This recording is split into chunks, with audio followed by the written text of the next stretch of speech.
So let's switch gears a little bit. What are some challenges that you face as a practitioner?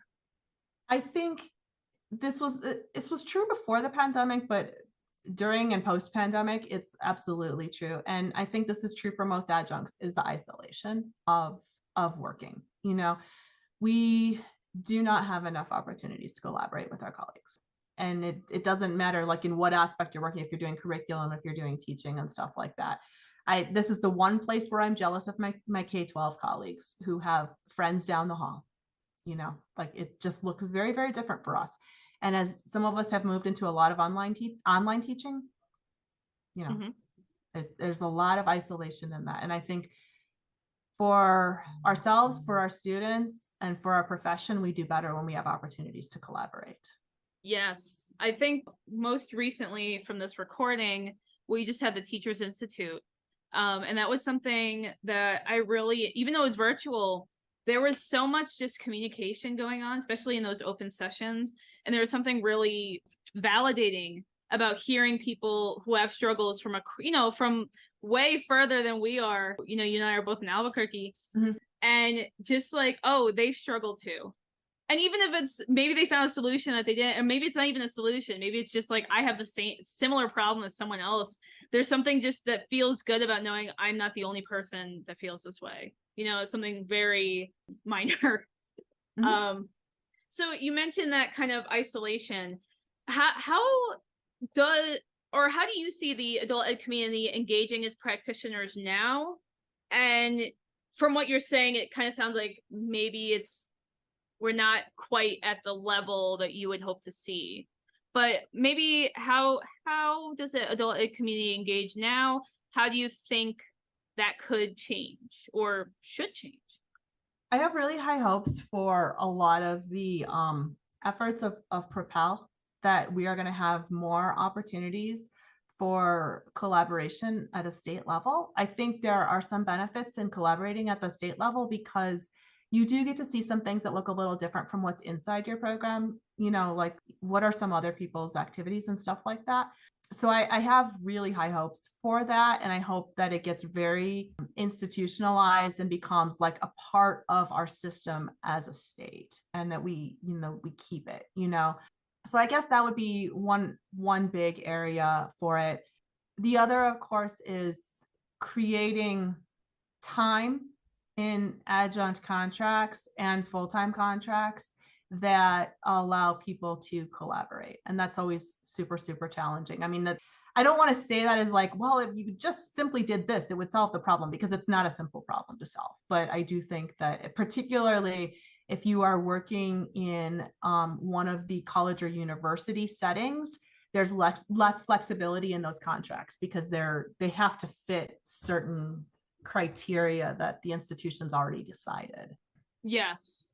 So when you say creating, and I know this is complicated, not saying you have an answer, but when you say creating time for collaboration, would that fall under professional development or professional learning, or would that have to be something called something very different? I think it's definitely a part of professional learning. I think that's really a huge piece of it. Like when we do like the TSTM training, the teaching skills that matter training, like it's got that component to it. It's a big piece of it. I also think for things like designing curriculum, it's super helpful to have access to other colleagues to take a look at what you're working on because something that makes sense to you does not necessarily make sense to somebody else. And so that would Mhm. be sort of within organizations that they would start having a little bit more opportunity for team on curriculum design. Oh man, yeah. One of the things I've been thinking a lot about, especially I'm an admin now, so it's different, is like that transition from what's good for my class and what my class needs, and then how that changes over time because your class changes, and Yeah. then thinking about like as a whole, like the org as a whole, and even now like outs that we're trying to get more communication, more work. It's just like outside of the classroom, outside of my org, how can we collaborate? How can we work together on like certain curriculum designs?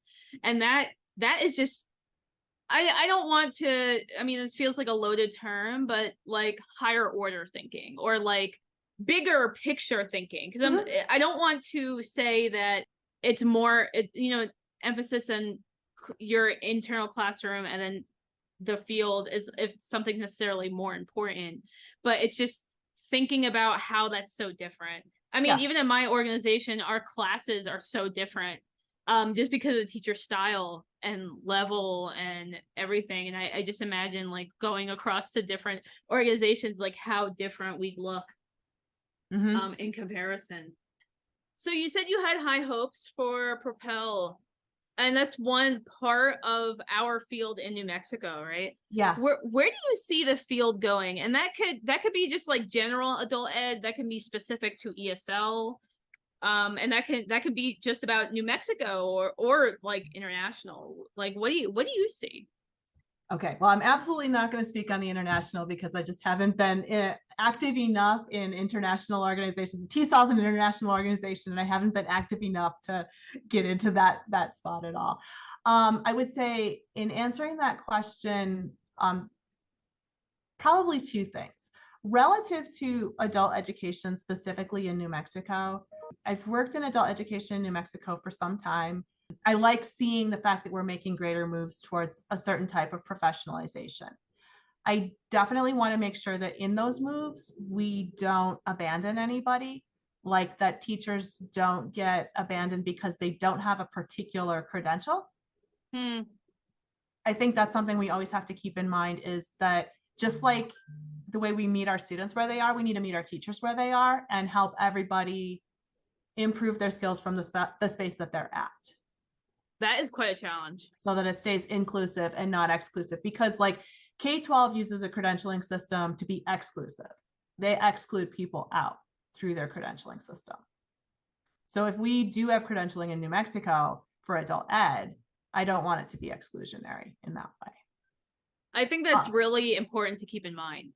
Yeah. Absolutely. Because just thinking the few times I've talked to colleagues, at these once a year state conference from rural areas.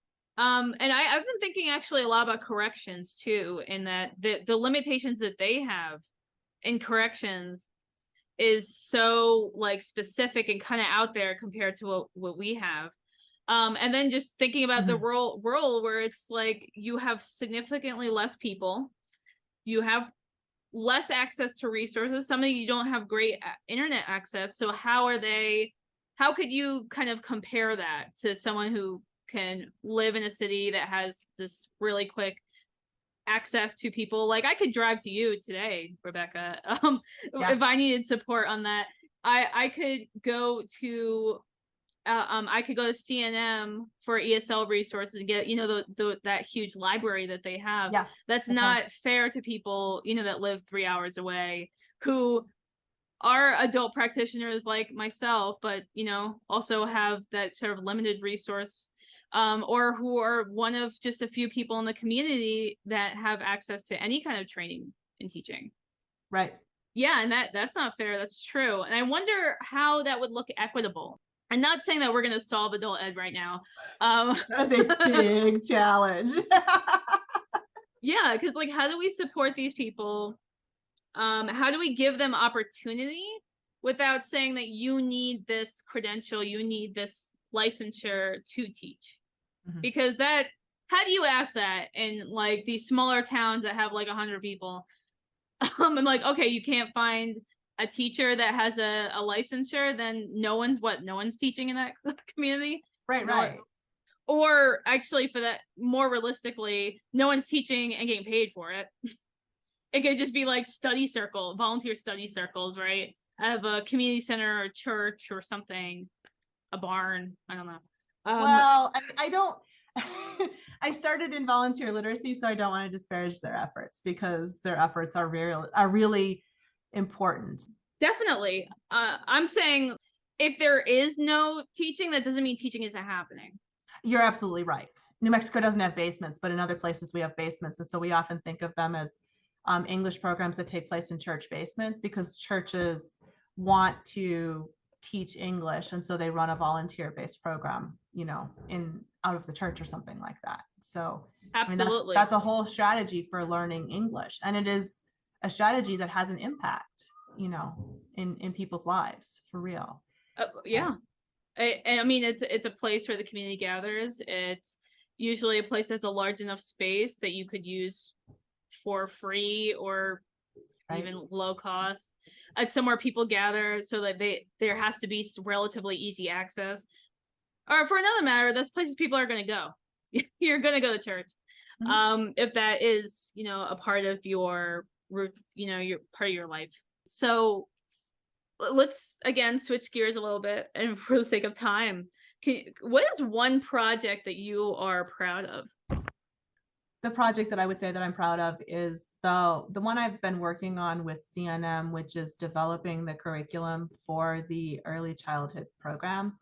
Not the early childhood curriculum, the English curriculum that matches with it, because I think that it has been an opportunity to develop curriculum that is very responsive to what students need.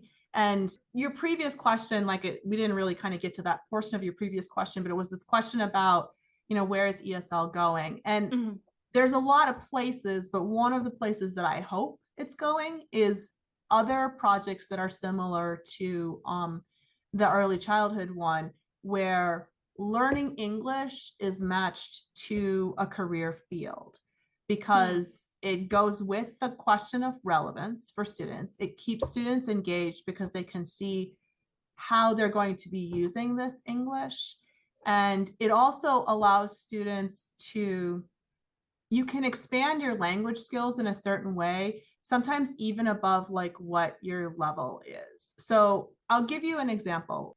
I learned Spanish, and my ability to discuss religion in Spanish is probably somewhat questionable because there's a lot of grammar in learning or in discussing religion, a lot of hypothetical situations, et cetera, et cetera.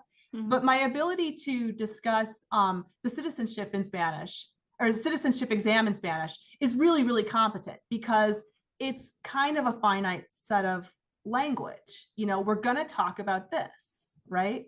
So I think when we do English related to career development, specific careers like that, it's possible for students to actually learn a little bit of language above their level very quickly because it's the thing they're going to be saying over and over again with people.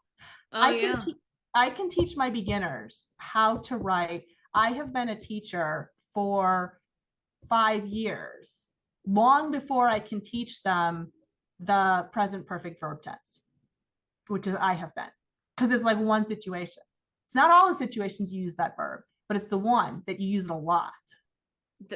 That makes, obviously. Because it fits your career. So I love that aspect of teaching that kind of English. It really fits with students. Do you think if that's where the field's going, right? Do you think there is room for learners who maybe perhaps don't have a career mind or don't need one, but still want to learn English? 100%, 100%. They don't need to be exclusive. I'm just saying that this is a way to focus some of the English teaching resources. I still think that, yes, basic level English courses that cover basic level content are extremely valuable for anyone who wants to learn English. And I don't think that all of our education should be tied to what job does that get you. That's not the only reason for education. You mentioned earlier in the conversation, this quite who we are in our classrooms and what we represent in our classrooms and stuff like that. And I don't want to represent that the only reason you learn English is because it enhances your career, because that hasn't even been my experience as an English teacher. Some of the most powerful experiences I've had as an English teacher have very little to do with people who learned English and got a job promotion. It may be people who learned English and learned to communicate in a different way with their family. That is an achievement, and that is special, right? Just Yeah. being able to communicate with family, with friends. I always forget about this experience for some reason. I don't know. I think I'm just my life just constantly changes every 2 or 3 years. But I used to volunteer at an organization in Brooklyn that would connect people in the Arab community with these volunteer run sort of classes. And I didn't speak Arabic. I don't speak Arabic. So I couldn't necessarily help them communicate in one way, but my little group was like conversation practice and just conversation in English. Mhm. And one thing I was just thought about from what you said was one student was who was 62 years old. She doesn't care about careers. She's fine. She has her family, right? Yeah. But she was just like, I just want to be able to talk to my neighbor. I want to go to a store and be able to ask for what I need and be able to understand what the person, be able to communicate with them outside of yes or no, Mhm. right? And those little things make such a big impact in people's lives. Just trying, we're in a primarily English speaking country. Mhm. I mean, of course, we can spin this off into a totally different thing, and argue that America has It is a multilingual country, but there is multilingual. some preference for English. There's a lot of preference for English, but in a way that you and I can navigate spaces so easily. You can go anywhere and just be like, I want this, this, and this, or can you help me with this, this, and this? And that's Yes. not always the case for people. So it's hard to imagine being in that space where you can't do that.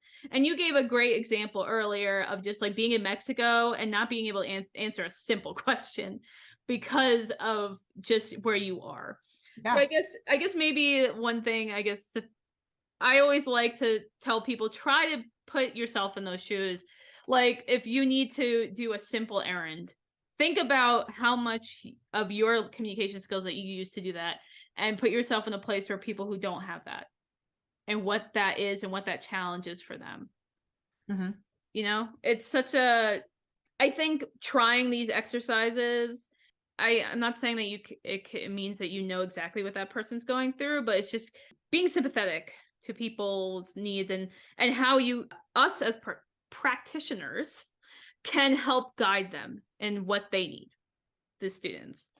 Because I mean, I taught math, and some of the math that is on the GD exam is always like, I'm never gonna use this, and that was always kind of disappointing. Right, is hearing that. But so what I always tried to spin it off as like, no, you know what, you're gonna be honest, no, you're not. But learning this base level is going to help get to you where you need to be. So maybe the base level is just getting your GD, but maybe it's also knowing this math term is going to help you learn a different math term at a higher level, right? Trying to be hopeful. It's really hard when you tie things back to careers, like you said. I will say, I think as an ESL teacher, we have a certain advantage in that most of what we're teaching in the classroom is usable in some real situation that we can really share with our students. Like there's significantly less of what happens in our classroom that does not make it to real life, and I think that when you have the opportunity, as you get to know like kind of what your students' backgrounds and interests are, and in their careers and stuff like that, then you can also kind of match it with them just a little bit and pull that out to be your examples and something like that, to kind of get to something that is more meaningful. But language is a little more flexible in that way than higher math is. Yes, absolutely. So before we go, one final question is, what is something you want the adult ed community to know about you? Okay, from a professional standpoint. All right. It could be anything. Anything? All right. No, I would say from a professional standpoint, I think one of the things that I've tried to work on in my career and that I continue to try to work on in my career is that I want to see a lot of equity for students. And I also want to see more equity for our profession. I want to see that teachers in our profession are treated as professional instructors, and have more opportunities towards professional development, professional advancement, particularly professional advancement, that we have more of that space. So that's something I think that guides my practice outside of my classroom, like when I'm thinking about, what other projects I'm going to put my efforts towards and stuff like that. So that's something that I would say is really, really important for me. Yeah. Oh man, Rebecca, really well put. And thank you so much for your time today. It was really great learning more about you and learning more about the ESL field itself. And I am always happy to talk to you. So about this stuff, I think you have a lot to share. So thank you so much for your time. Well, thank you for having me, Nadia, and I hope that this comes out to be interesting to people. But I really enjoyed, talking to you today. So thanks a lot. Thank you. Bye. Bye.